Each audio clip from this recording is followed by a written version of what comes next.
పరలోకన్న మా తండ్రి, పరిశుద్ధాత్మదేవా, ఈ పగటి వేళందు పనికిరాన నిలబెట్టిన విధానం బట్టి స్తోత్రం. పరిశుద్ధాత్మ తండ్రి, మీరే ప్రసంగం చేయండి రాజా. పరిశుద్ధాత్మదేవా, నేను ఒంటరి వాడిని కాదు, మీరు నాకు తోడైన విధానం బట్టి స్తోత్రం. పరిశుద్ధాత్మదేవా, మనిద్దరము కలిసి యేసుని మహిమ పరిచయం యేసు నామమున అడుగుతున్నాము తండ్రి. గట్టిగా హల్లెలూయా, హల్లెలూయా, హల్లెలూయా. ఈ వేళ ధ్యాన నిమిత్తమై పాత నిబంధనలో పేజీ నంబర్ 251 సమయాల గ్రంథం 29వ అధ్యాయం 5వ వాక్యం. ఈ వేళ పరిశుద్ధాత్మదేవా నాతో మీరు మాట్లాడండి, పరిశుద్ధాత్మదేవా నాతో మీరు మాట్లాడండి, పరిశుద్ధాత్మదేవా నాతో మీరు మాట్లాడండి అని ప్రార్థనా పూర్వకంగా ఉంటే పరిశుద్ధాత్మదేవుడు నీతో నాతో మనందరితో మాట్లాడి తృప్తిపరచగలిగిన గొప్ప దేవుడు. ఈ వేళ మన ప్రసంగం అంశం, యేసయ్య మన ప్రతి సీజన్ లో మనకు తోడై ఉండే దేవుడు. చెప్పండి, యేసయ్య మన ప్రతి కాలములలో మనకు తోడై ఉండే దేవుడు. చెప్పండి గట్టిగా, యేసయ్య మన ప్రతి కాలములలో మనకు తోడై ఉండే దేవుడు. మనం అందరము పోయిన వారం దేవుని కృప వలన మనం నేర్చుకున్నాం. ఎన్ని కాలాల గుండా మనం వెళ్తాం? 4 కాలాలు. దావీదు కూడా ఎన్ని కాలాల గుండా వెళ్ళాడు? దావీదును దేవుడు 4 కాలాల గుండా తీసుకెళ్లాడు. మన్ను కూడా ఎన్ని కాలాల గుండా తీసుకెళ్తాడు? 4 కాలాల గుండా. 1వ కాలం బెత్లెహేములో ఉన్న కాలం. ఈ బెత్లెహేములో ఉన్న కాలములో 4 ఎదుట నిలబడాల్సి వచ్చింది. ఎవరెదుట? సౌమ్యేలు ఎదుట. బి సౌలు ఎదుట. సి అన్నయ్యలు ఎదుట. డి గొల్యాతు ఎదుట. గొల్యాతు ఎదుట నిలబడగానే ఒక గొప్ప స్వరం వినబడింది. అది ఏంటి తెలుసా? అతన్ని తలను శిరఛేదం చేసి తన తలను పట్టుకొని కిందకి వస్తుండగా ఒక స్వరం వినబడింది. అది ఏంటంటే, సౌలు 1000 కొలది, దావీదు 10,000 కొలది. ఏమీ లేనోడు ఉన్నత స్థాయికి వెళ్ళిపోయాడు. ఏ గొర్రెల కాపరి ఉన్న టాప్ లెవెల్కి వెళ్ళిపోయాడు. 17-18 సంవత్సరాల మధ్యలో జరుగుతున్న సంఘటన. ప్రపంచములో ఏ వ్యక్తికి కూడా 17-18 సంవత్సరాలప్పుడు ఇటువంటి ఘనత రావడం కష్టం. కొన్ని కోట్ల మందిలో ఒకళ్ళకో ఇద్దరికో వస్తుంది ఇటువంటి ఘనత. మిగతా వాళ్ళకి ఒక వయసు దాటినాకే దొరుకుతుంది, ఒక 20-25 దాటినాకే. కానీ దావీదుకు మాత్రం ఆ కోట్ల మంది ప్రజల్లో ఆ ఒక ధన్యత తనకు వచ్చింది. చిన్న వయసులోనే ఘనత పొందన్నాడు. ఏమనిమన్నాడంటే, సౌలు 1000 కొలది, దావీదు 10,000 కొలది. ఏమీ లేనుడు ఆ స్థాయికి వెళ్ళాడు. ఇక కిందకి దిగడం చాలా కష్టం. ఇటువంటి స్థాయికి వెళ్ళినవాడు తనకు తానే కాపాడుకోవాలనుకుంటాడు, ఇంకా ఉన్నత స్థానం వెళ్ళాలనుకుంటాడు, ఇంకా ఏదో అధిగమించాలనుకుంటాడు. కానీ దేవుడు ఏం చేశాడు తెలుసా? ఇతనికి ఒక టెస్ట్ పెట్టాడు. ఏం పెట్టాడు? ఒక టెస్ట్. ఆ టెస్ట్ ఏంటంటే, ఆ ఉన్నత స్థాయి నుండి మళ్ళా కిందకి దించి పడేశాడు. కిందకి దించేసేసి ఏం చేశాడు తెలుసా? మరలా పాత గొర్రెల కాపరిగా ఉంచేశాడు. 3 అన్నయ్యలకి క్యారేజీలు ఇస్తూ ఉండేవాడు. మరలా అదే పని వచ్చింది. మరలా ఏ పని అంటే, రాజుగారి ఎదుట వెళ్ళి సితారా వాయించటం. ఆ మరలా అదే పని అతనికి వచ్చింది. దేవుని బిడ్డలారా, మరలా ఒక్క కింద స్థాయి నుండి ఉన్నత స్థాయికి వెళ్ళి మరలా కింద స్థాయికి వెళ్ళగానే దేవుడు అనుకున్నాడు, ఇతని స్వభావం ఎలా ఉంటుందా అని. వెంటనే దావీదు ఏమనుకున్నాడు తెలుసా? అబ్బే, ఇంతగా నన్ను హెచ్చించిన దేవుడు మళ్ళా నన్ను దేవుడికి ఎందుకు దించేశాడు? నాకు ఈ గొర్రెలొద్దు, నేను క్యారేజీలు ఇవ్వడం ఏంటి, నేను రాజు దగ్గరికి వెళ్తాం ఏంటి అనుకోలా. ఇది వరకు గొర్రెల కాపరిగా ఉన్నప్పుడు ఎంత నమ్మకంగా ఉన్నాడో, మరలా అదే నమ్మకాన్ని కాపాడుకుండడం ప్రారంభించాడు. వెంటనే దేవుడు అన్నాడు, నువ్వు నాకు కావాలి. మోషే 40 సంవత్సరాలు ఉన్నత శిఖరములో ఉన్నాడు. అతని మాటకి తిరుగులేదు. ఆయన ఏమన్నా చెప్తే, ఎడం చేయి పైకెత్తితే 40 మంది ఇటు వస్తారు, కుడి చేయి పైకెత్తితే 40 మంది వస్తారు. అతను నడుస్తుంటే రెడ్ కార్పెట్ వేస్తారు. అతని రథం ఎదుట ఇంకొక రథం, ఈ మధ్యలో ఈ రథం ఉంటుంది, వెనకాల ఇంకొక రథం ఉంటుంది. అటువంటి హంగుతో ముందుకెళ్తున్న మోషే ఒకేసారి దేవాది దేవుడు అతని కిందకి దించి మిద్యాను దేశములో అరణ్యములో ఉంచి మే మే మే మే మే అని గొర్రెల కాపరిగా మారిపోయాడు. అటువంటి టైంలో నన్ను దేవుడు ఇంత దిగజార్చేశాడా అని చెప్పి చచ్చిపోదాం ఇక్కడ అని అనుకోలా. అక్కడ ఎంత నమ్మకంగా ఉన్నాడో, గొర్రెల దగ్గర కూడా అదే నమ్మకంగా ఉండడం ప్రారంభించాడు. దేవుడు అన్నాడు, నువ్వు నాకు కావాలి అన్నాడు. యోసేపును చిన్న వయసులోనే ఉన్నత శిఖరాన్ని తీసుకెళ్లాడు. మిగతా అన్నయ్యలకు లేని భాగ్యం యోసేపుకు దేవుడిచ్చాడు. అటువంటి శిఖరములో వెళ్ళిన వ్యక్తి నాన్న చేత గౌరవింపబడి విచిత్రపు వస్త్రములు ధరించుకున్నాడు. రంగుల వస్త్రం ధరించుకున్నాడు. నేర్చుకున్నాడు. ఇశ్రాయేలు ప్రజలందరి చేత మన్నలు పొందుకుంటున్నాడు. కానీ ఒకేసారి అతను 13 సంవత్సరములు చెరసాల్లోను, గుంటలోను, నిందలోను పడాల్సి వచ్చింది. అటువంటప్పుడు నన్ను దేవుడు ఇంత పైగా హెచ్చించి ఇప్పుడు నన్ను కిందకు పడేశాడని చెప్పేసేసి తన పరిశుద్ధతను విడిచిపెట్టలా, తన నమ్మకాన్ని విడిచిపెట్టలా. తన అమ్మ లేకపోయినా, నాన్న లేకపోయినా నా దేవుడు నన్ను చూస్తున్నాడు అన్న భయభక్తులు అతనికి కలిగినాయి. తద్వారా దేవుడు అన్నాడు, నువ్వు నాకు కావాలి. ఈ రోజున ఇక్కడ కూర్చున్న వాళ్ళతో చెప్పనా, నువ్వు చిన్న వయసులోనే నిన్ను దేవుడు ఉన్నత శిఖరానికి తీసుకొచ్చాడు.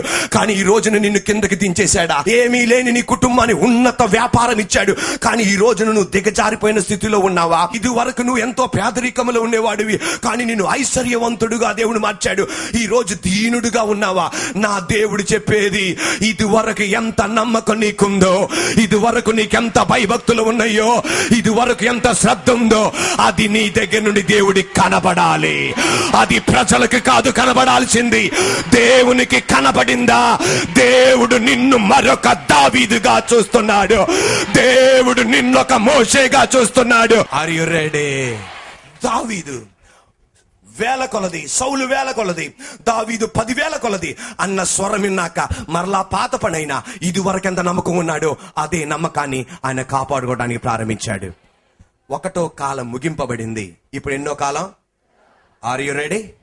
1 సమూయేలు 22వ అధ్యాయం 1వ వాక్యం నాతో పాటు చెప్పండి ప్లీజ్. దావీదు అక్కడ నుండి బయలుదేరి అదులాం గుహలోనికి తప్పించుకొని పోగా అతని సహోదరులను, అతని తండ్రి ఇంటి వారందరూ ఆ సంగతి విని అతని యొద్దకు వచ్చిరి.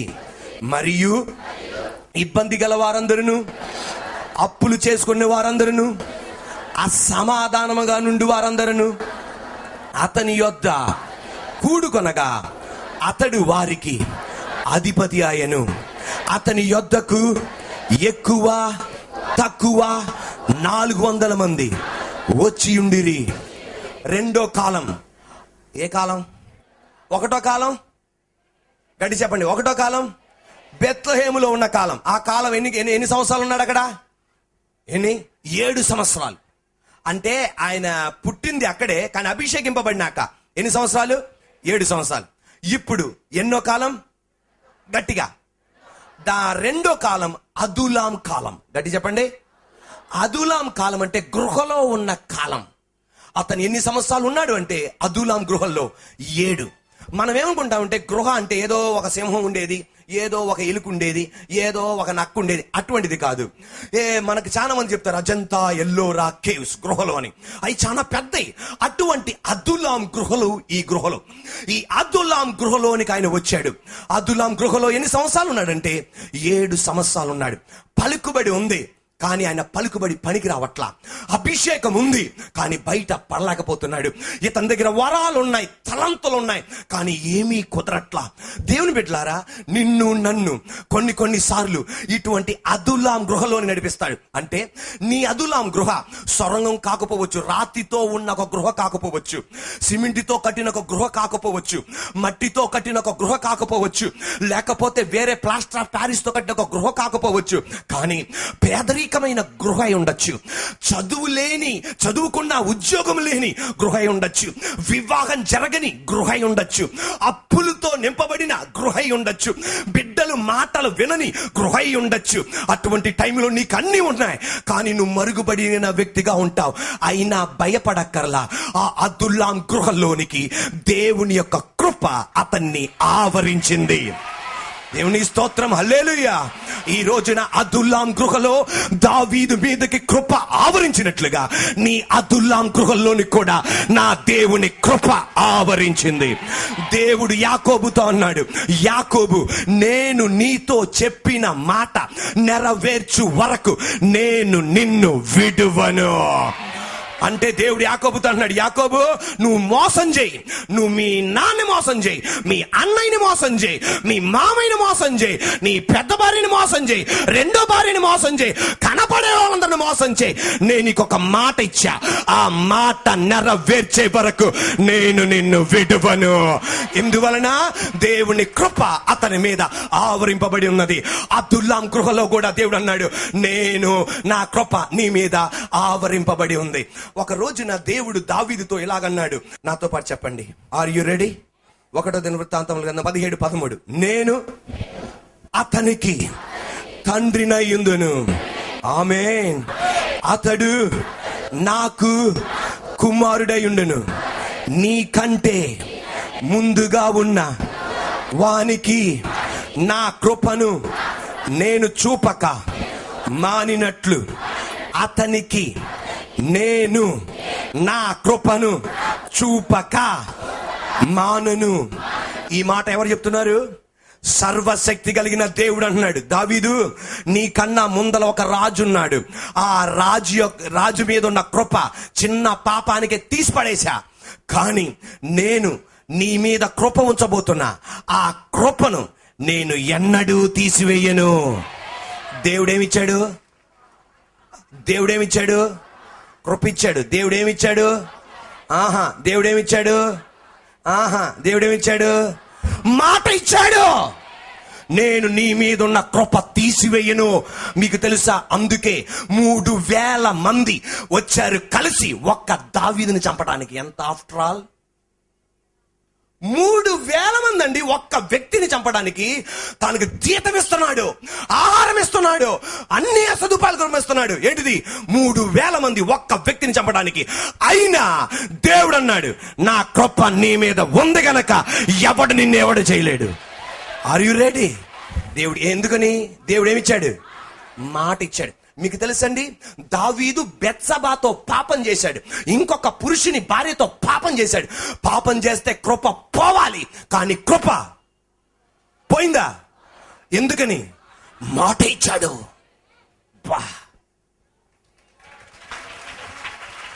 పరిశుద్ధుడైన దేవుడు తన మాట కొరకు నిలబడేవాడు. అందుకే దేవుడు అన్నాడు, అబద్ధం మాడుటకు నేను నరుణ్ణి కాదు. దేవుడు అంటే దానికి అర్థం నువ్వు నేను పాపం చేయమని కాదు. దానికి అర్థం మళ్ళీ ఇది ఒక డైరెక్షన్ చెప్తే మీరు ఇంకో డైరెక్షన్లోకి వెళ్తారు.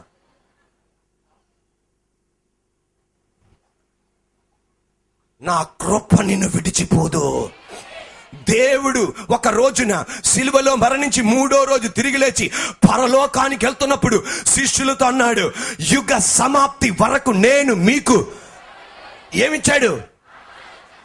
దావీదుతో చెప్పిన మాట నెరవేర్చగలిగితే సర్వశక్తి కలిగిన దేవుడు నీతో నాతో చెప్పిన మాట సున్నాయినను పొల్లైనను తప్పదు, నీతో నేను ఉంటా. యేసయ్య అన్నాడు, నేను పరలోకానికి వెళ్తున్నాను, ఎలాగెళ్ళాను అలాగే నేనేం చెబుతా, తిరిగి వస్తా. ఆ మాట కూడా తప్పదు. కానీ దేని బిడ్డలారా, అదుల్లాం గృహలో 400 మందితో అక్కడ ఉన్నాడు. కానీ దేవుడు అన్నాడు, నా కృప నిన్ను విడిచిపోదు. కీర్తనల గ్రంథం 66వ కీర్తన చాలా అద్భుతమైన వాక్యం. నాతో పాటు చెప్పండి, కీర్తనలు 66:20.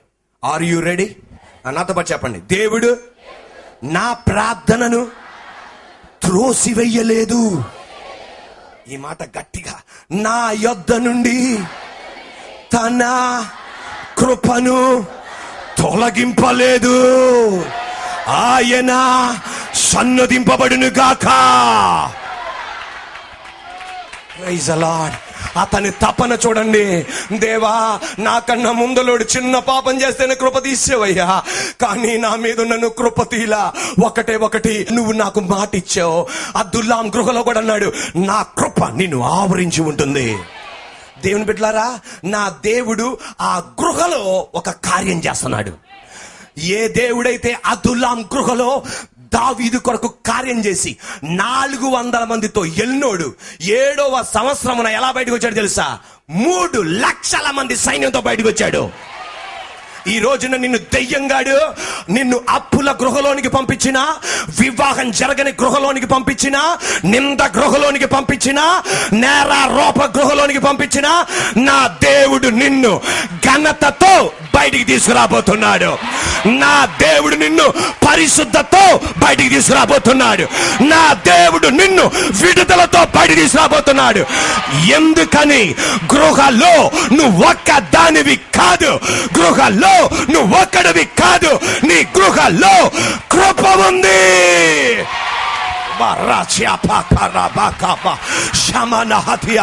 నువ్వొక్కడివి కాదు, నీ గృహలో కృప ఉంది. ఆది యందు వాక్యం ఉండెను, వాక్యము దేవుని యొద్ద ఉండెను, ఆ వాక్యము కృప సత్య సంపూర్ణుడై మన మధ్యలో నివసించెను. Praise the Lord. Are you ready? ఆ కృప నీలో ఉంటది. కృప అనే మాటకి అర్థం అర్హత లేని వాడికి అర్హత కల్పించటం. నువ్వు ఆ ఉద్యోగం చేయడానికి నీ వలన కాదు, అప్పుల ఊపిలో ఉన్నావు. నువ్వేమి ఇవ్వాలి తెలుసా? లంచం ఇవ్వాలి. కానీ కృప నీలో ఉంది గనక నిన్నక్కడికి తీసుకెళ్తుంది. వివాహం జరగటం అసాధ్యం, నువ్వు ఆ గృహలో ఉన్నావు. కృప లోన ఉంది గనక ఆ వివాహం జరిగేటట్టు చేస్తుంది. Are you ready? మన మందిరంలోనికి ఒక చెల్లి వస్తుంది, యూత్ మీటింగ్ వచ్చింది. దేవుని సన్నిధిలో నేను అబద్ధం చెప్పట్లేదు, ఆమె పర్మిషన్తోనే మీకు చెప్తున్నాను. ఆ చెల్లి చెప్పింది, ఆమె సాక్షి చెప్తాంది. నేను అన్న వద్దులే అమ్మా, నేను చెప్తానన్నాను. ఆమెకి వివాహ సంబంధం చూస్తున్నారు. ఏ సంబంధం వచ్చి చూసినా పాప నచ్చింది, కట్నం కూడా నచ్చింది అంటారు. ఇంటికి వెళ్ళినాక మాకొద్దంటారు. ఒక అమ్మాయికే తెలుసు ఆ వేదన, ఆ తల్లిదండ్రులకే తెలుసు ఆ వేదన. ఎప్పుడు చూసినా ఇదే. చివరాఖరికి నేను అన్న ఎందుకమ్మా వద్దన్నారన్నా, అన్నయ్య నా కాలు ఒకటి బాగుంటుంది, ఇంకొక కాలు బాగోదు. ఎందుకంటే ఈ కాలికి కొంచెం డిఫరెన్స్ ఉంది. ఒక కాలు పొట్టి కాలు, నేను నడుస్తున్నప్పుడు ఎత్తెత్తి నడుస్తాను. నాకు పోలియో కాదు వచ్చింది. మా అమ్మ చెప్పింది ఏంటంటే 3 నెలలప్పుడు ఒక డాక్టర్ గారు ఇంజెక్షన్ ఇచ్చినప్పుడు ఆ ఇంజెక్షన్ రియాక్ట్ అయ్యి నరాలు లాగేయడం అన్న ఒక కాలు చిన్నదిగా మారిపోయింది, ఒక కాలు బారుగా మారిపోయింది. ఎత్తెత్తి నడుస్తున్నాను, అందువలన ఎవరు వద్దంటున్నారు. చివరాఖరికి మా ఇంట్లో వచ్చే సంబంధాలు ఏం తెలుసా? 2వ సంబంధాలు, 3వ సంబంధాలు. అందరు నాతో ఏమన్నారు తెలుసా? ఫోన్ చేసి, సరిగ్గా నడవలేవు నువ్వు, నీకెవడొస్తాడమ్మా మంచోడు, చేసుకో అంటారంట. అమ్మ కూతుర్లు మాత్రమే నిలబడ్డారు. బంధువులందరూ వీళ్ళకి తిట్టడం ప్రారంభిస్తున్నారు. ఏం చేయాలో అర్థం కావట్లా. ఆ గృహలో ఉంది ఆమె, వేదన పడుతుంది. వచ్చే వాళ్ళందరూ అదే 2, 3వ సంబంధం, 2, 3వ సంబంధం. ఒక్కొక్కరికి 2, 3 పిల్లలు ఉంటారు. ఈమె తట్టుకోలేకపోతుంది. ఈమె బీకామ్ డిగ్రీ చదివింది. చివరాఖరికి ఏ సంబంధాలు వస్తున్నాయి అంటే గ్రామాల నుండి సంబంధాలు వస్తున్నాయి. ఆ మంది అన్నయ్య, నేను గ్రామాల్లో ఉన్న సంబంధాలు చేసుకోవటానికి వ్యతిరేకిని కాదు, నేను చేసుకుంటా.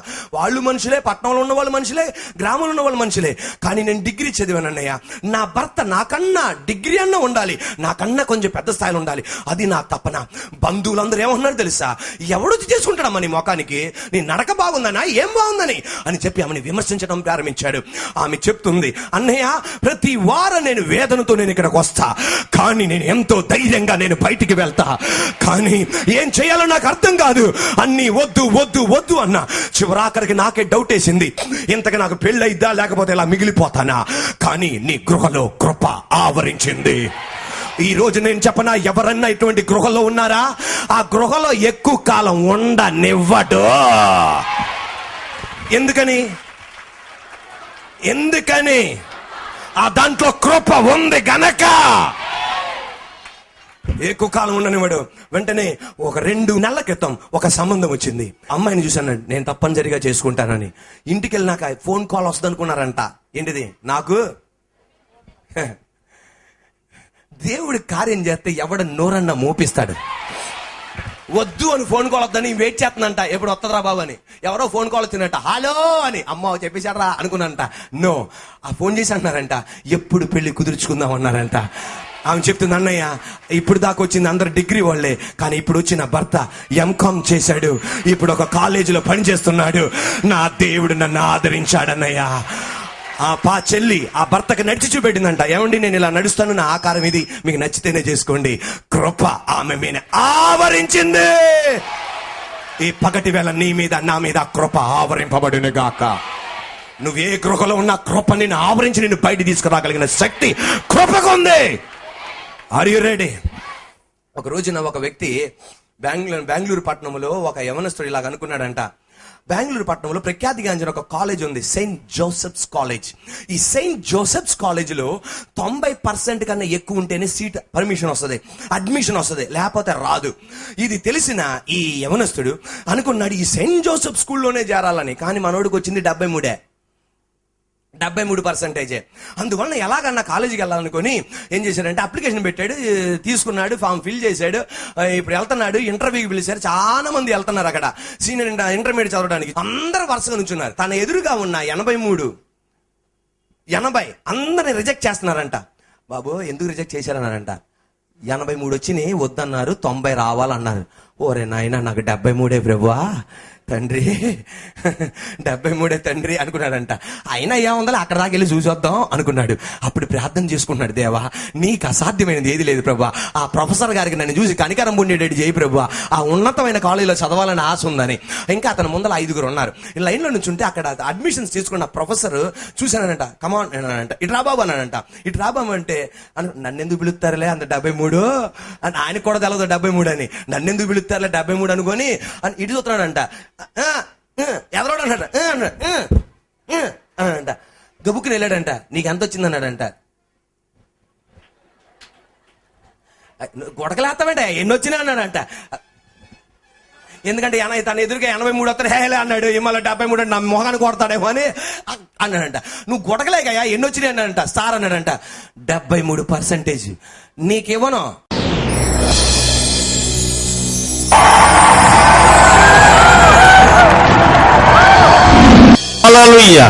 ఎవరు మనకి లేకపోయినను యేసయ్య మనకు సృష్టికర్త అయిన దేవుడు మనల్ని విడిచి పెట్టనట్టుండి దేవుడు.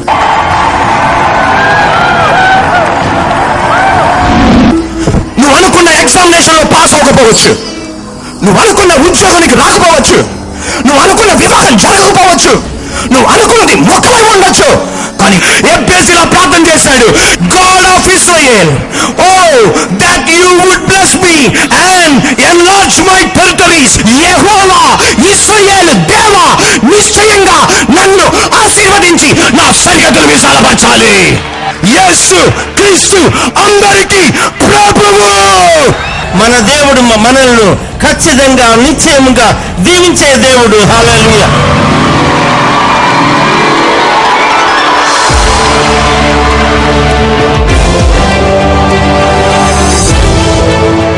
ఫిలదెల్ఫియా ఏజీ చర్చ్ వారు నిర్వహించు నవంబర్ 16 బుధవారం సాయంత్రం 6:30 నుంచి తుమ్మలపల్లి కళాక్షేత్రం నందు విజయవాడ.